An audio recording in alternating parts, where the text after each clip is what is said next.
Hay un reavivamiento en el pueblo de Dios. La iglesia no se detiene, la iglesia avanza. Hay espíritu de solidaridad. Yo tengo una nieta que el otro día, en la hora del almuerzo, el sábado, dice, yo tengo que salir, porque el almuerzo demoró un poco. Dice, tengo que visitar personas, tengo que llevar alimentos para las personas. Interesante. En medio del dolor, de la penumbra, hay espíritu de solidaridad. Y todos los jovencitos de la iglesia estaban yendo en esa campaña para distribuir alimentos. Hay cosas buenas. Felicitaciones porque tú has ayudado a alguien durante estos tiempos de pandemia. No lo has dicho a nadie, pero tú sabes. Tú has extendido la mano a alguien. Tú has orado por alguien. Tú has llamado a alguien llevándole palabras de ánimo. Eso es lo que el pueblo de Dios tiene que hacer. Vamos a estudiar esta semana la lección número 5 para el 30 de octubre del año 2021. El título de la lección, El extranjero dentro de tus puertas. Voy a empezar haciendo algo que no hago siempre, leyendo una cita del Espíritu de Profecía. Está en Palabras de Vida del Gran Maestro, página 342. Dice así: el último mensaje de clemencia que ha de darse al mundo es una revelación de su carácter de amor. Los hijos de Dios han de manifestar su gloria. En su vida y carácter han de revelar lo que la gracia de Dios ha hecho por ellos. El último mensaje de advertencia al mundo. El último pregón del Evangelio. El Evangelio eterno. El mensaje del tercer ángel. La verdad presente que el pueblo, el mundo está necesitando hoy. No es un mensaje de palabra, no es un mensaje de teoría, no es ni siquiera un mensaje doctrinal, aunque necesitamos enseñar la doctrina, porque la doctrina son los caminos por donde Dios quiere que andemos. Pero el último mensaje de clemencia al mundo es una revelación del carácter de Dios. El carácter de Dios tiene que verse en la vida de cada hijo. Quiere decir, la religión no puede ser algo exterior.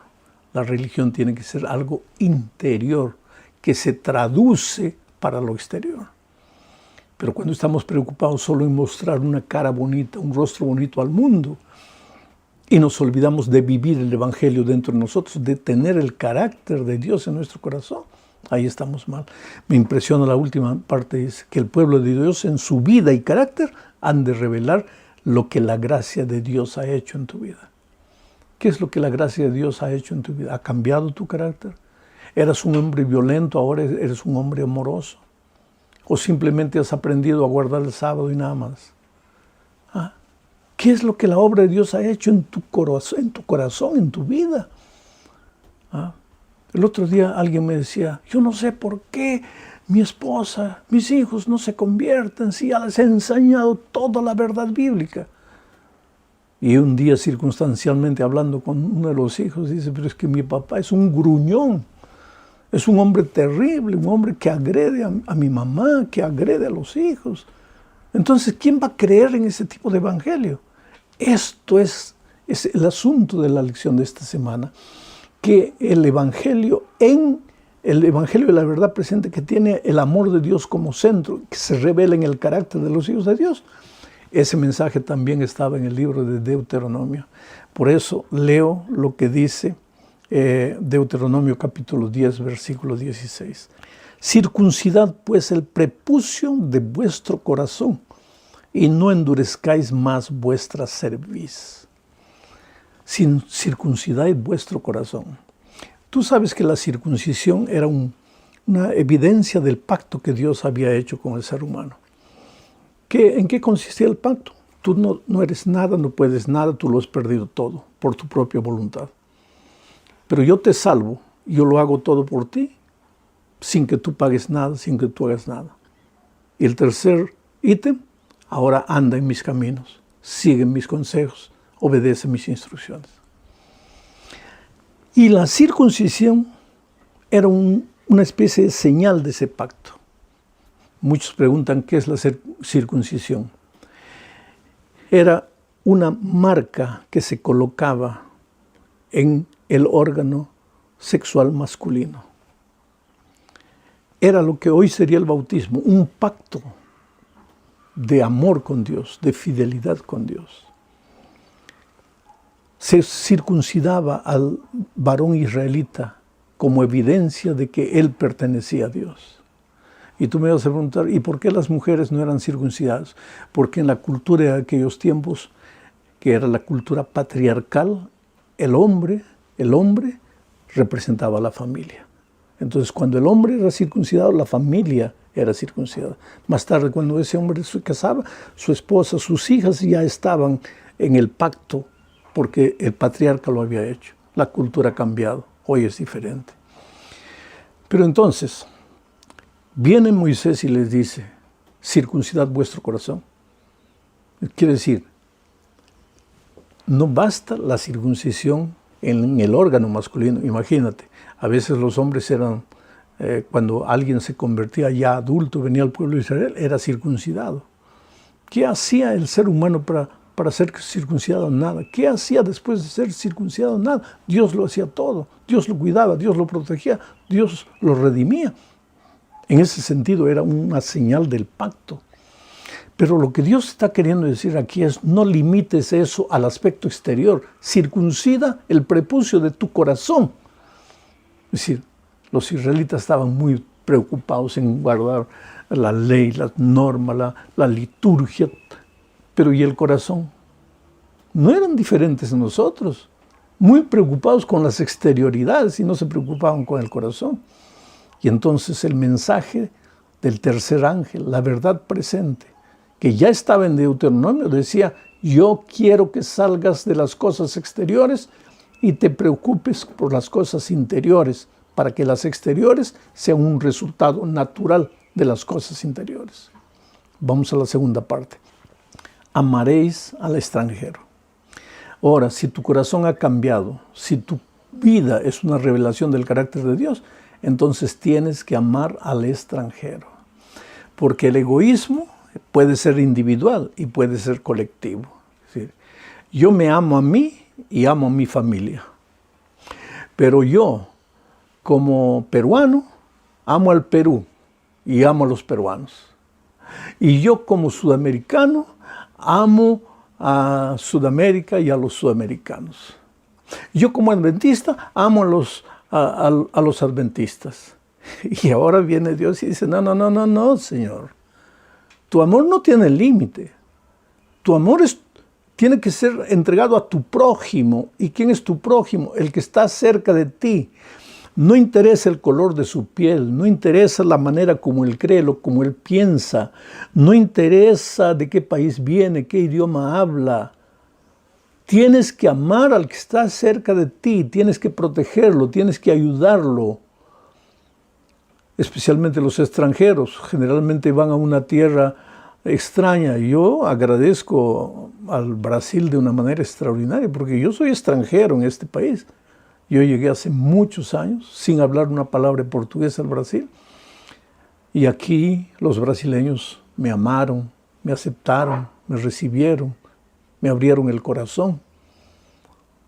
Hoy día, por ejemplo, nosotros vemos inmigrantes de algunos países ahí, musulmanos, saliendo de su país, solo con la ropa en el cuerpo, sin nada, llegando a un país extranjero. ¿Cómo recibimos a esas personas? ¿Cómo recibimos? ¿Cuál es nuestra actitud para con relación a esas personas?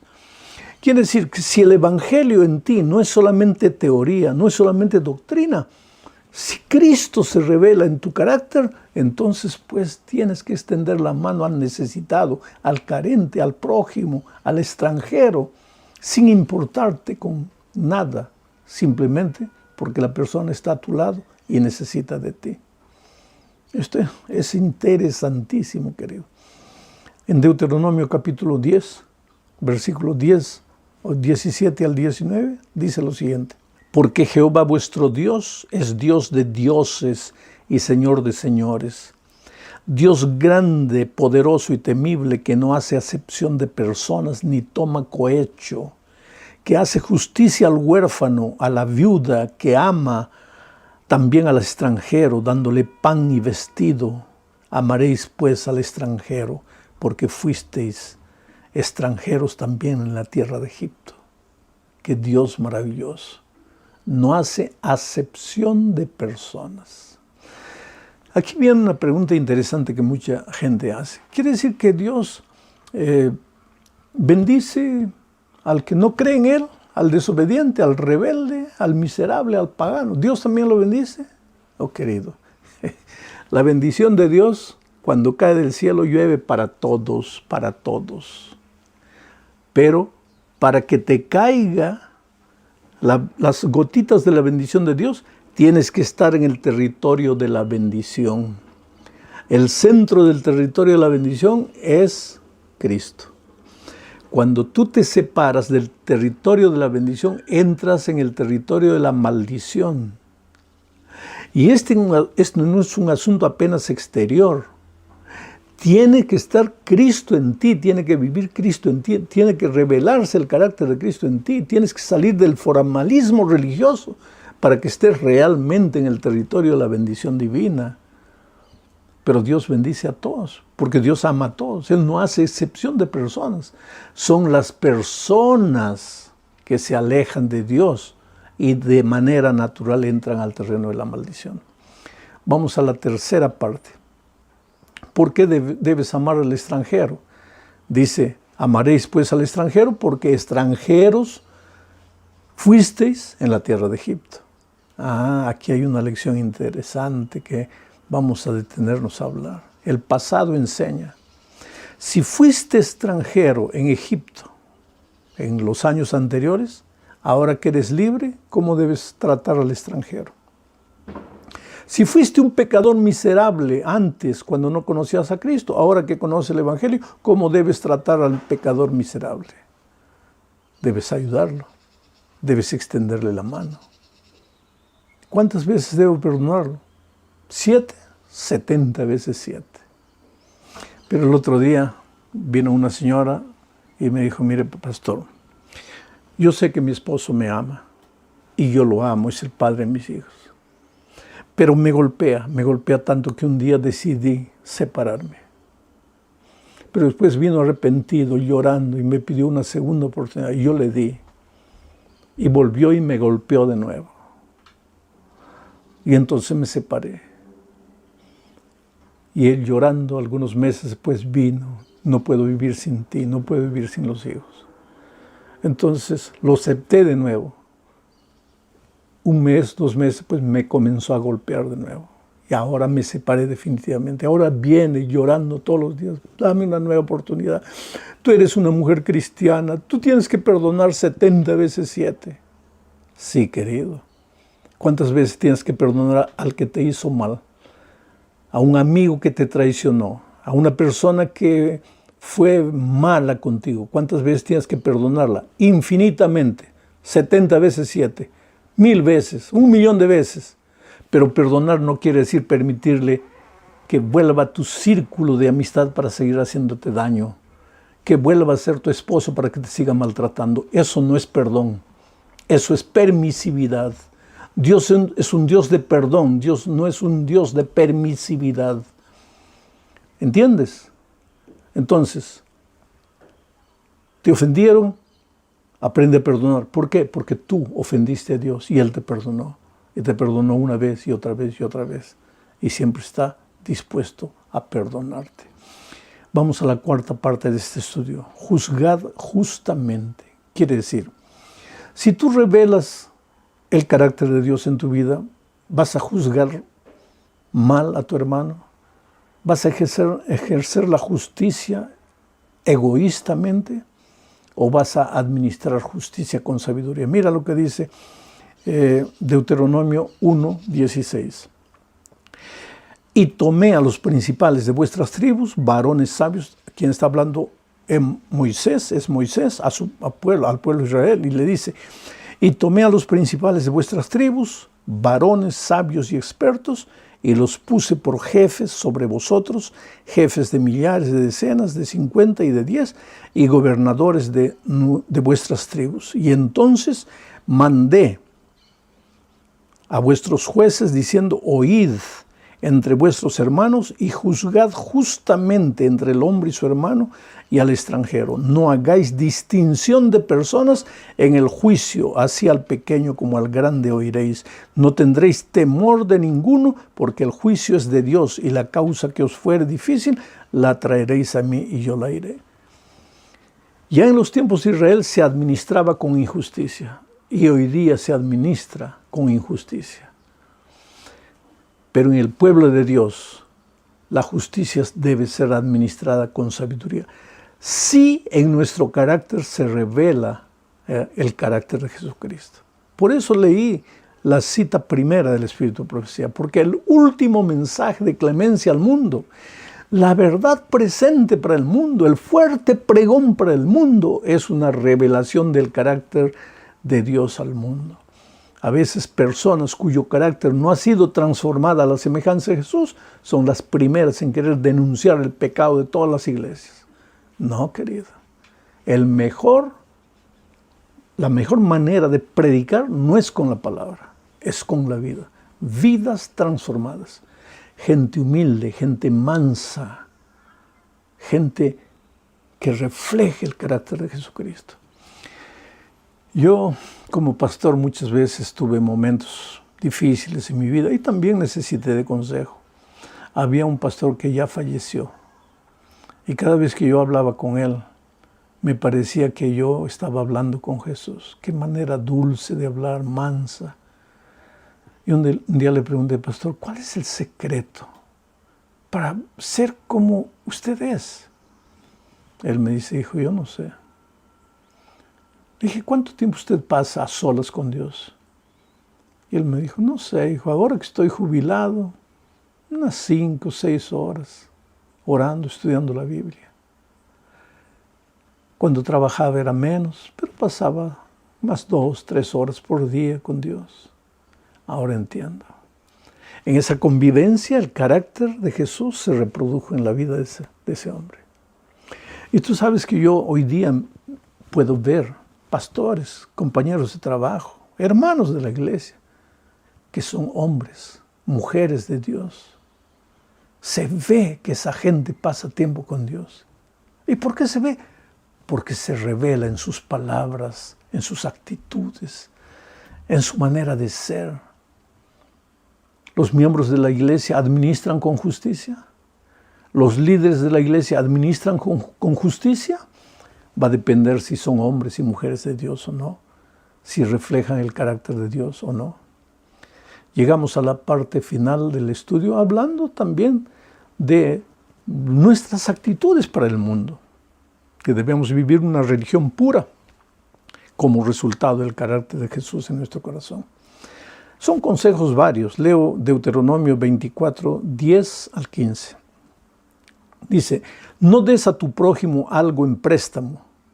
No entres en su casa para recibir algo en prenda. Quédate afuera y deja que el hombre a quien hiciste el préstamo sea quien te entregue la prenda. Si ese hombre es pobre, no retendrá su prenda durante la noche, sino que sin falta se la devolverás al ponerse el sol. Así él podrá dormir con su ropa y te bendecirá, y delante del Señor tu Dios se te contará como un acto de justicia. No oprimas al jornalero pobre y menesteroso, ya sea este uno de tus compatriotas o algún extranjero de los que habitan en tu tierra y dentro de tus ciudades. Le pagarás su jornal el mismo día, antes de que se ponga el sol, pues ese hombre es pobre y necesita su paga para vivir. De lo contrario, pedirá ayuda al Señor y esto será un pecado en tu contra. Aquí hay lecciones para sacudirnos, querido. El préstamo, la prenda, era costumbre de esos tiempos. Hoy también existe, pero en esos tiempos era frecuente. Una persona necesitada iba, pedía dinero y dejaba como prenda algo. ¿Y qué le dice Dios al pueblo?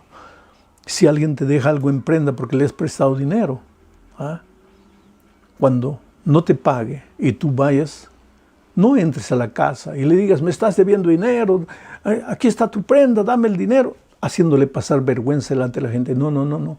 Espera que él salga y cuando está solo contigo, habla con esa persona. ¡Qué cortés es Dios! ¡Qué maravilloso! ¿Por qué te hago pasar vergüenza? ¿Por qué tengo que hacerte pasar vergüenza en público? Aunque tú seas el culpable, aunque tú me debas, ¿por qué te tengo que hacer pasar vergüenza en público? ¿Qué lección tú puedes sacar para tu vida aquí? Y otra cosa, no seas injusto con el que trabaja para ti. Dice, si tienes que pagarle hoy, porque trabajó hoy, págale. Porque él depende de eso para sobrevivir.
A veces yo encuentro actitudes interesantes.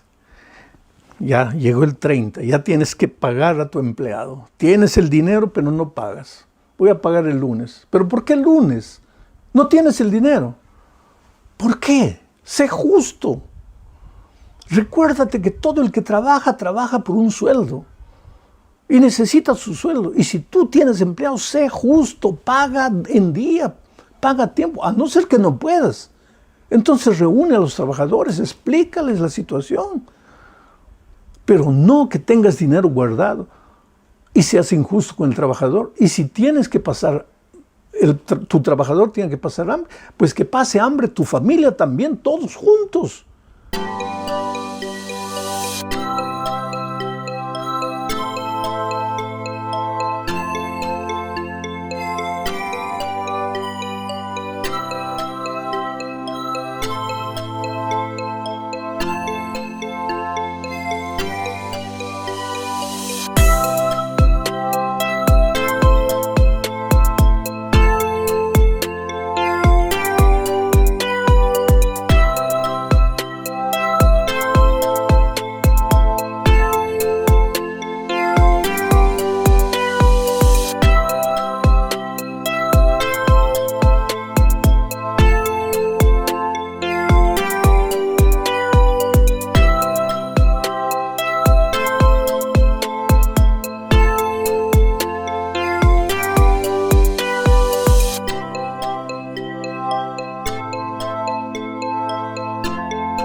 Pero tú no puedes abusar del carente, del necesitado, del que te dio su vida durante una semana para trabajar para ti. Ahora, querido, esto no es que tú no puedes, tú puedes. No, esto se trata de carácter. Si Jesús vive en ti, pues tú vas a tratar a las personas como Jesús.